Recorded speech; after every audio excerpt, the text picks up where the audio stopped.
perfect poached egg. Tender whites around a warm liquid yolk that oozes out like gold when you cut into it.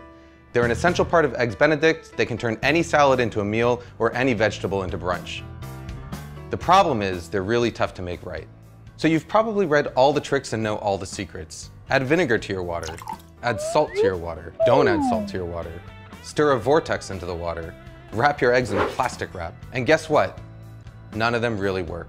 After years of testing, I've only come across one method that works every single time, and all it requires are two things. The first is a really fresh egg. Fresh eggs have tighter whites and yolks that help them retain their shape better as they cook.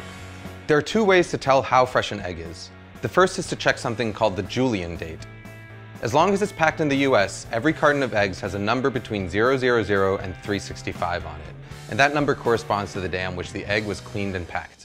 So a number of 000 would mean January 1st, 003 would mean January 4th, and so on. All you really need to know is that the higher the number, the fresher the egg. You can also tell how fresh an egg is by carefully putting it into a cup of water.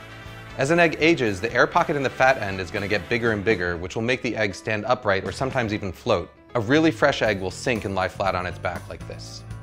Once you've got your fresh egg, the second tool you need is something that I saw first suggested by British chef Heston Blumenthal, a fine mesh strainer. You see, no matter how fresh your eggs are, there's always going to be some amount of liquid white. It's this excess white that causes misshapen eggs. You know, those really ugly ones with the wispy white floaters that completely ruin your brunch. To get rid of them, we're going to transfer our eggs to a fine mesh strainer and gently swirl it around until all the excess white is drained away. What you're left with is a nice, tight egg. Even better is that the strainer is actually the ideal tool for lowering the egg into the water. What I've got here is a pot of water at 180 degrees Fahrenheit, which is just about the temperature that the water is quivering but not quite simmering yet. All I'm going to do is gently lower the strainer with the egg into the water, move it back and forth a little bit to make sure the egg isn't stuck, and then carefully roll the egg out. Just like a kid, it's these early formative stages of a poached egg's life that are going to determine how it turns out in the end.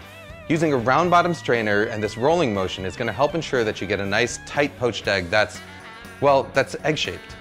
If you want to cook multiple eggs, just make sure that you have them cracked into separate dishes and ready to go.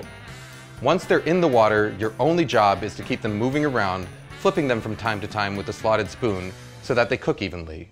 After about 3.5 to 4 minutes, this is what you've got.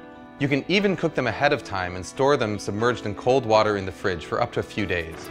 To reheat them, just transfer them to a bowl of hot water for a few minutes just before serving. Food Lab signing out.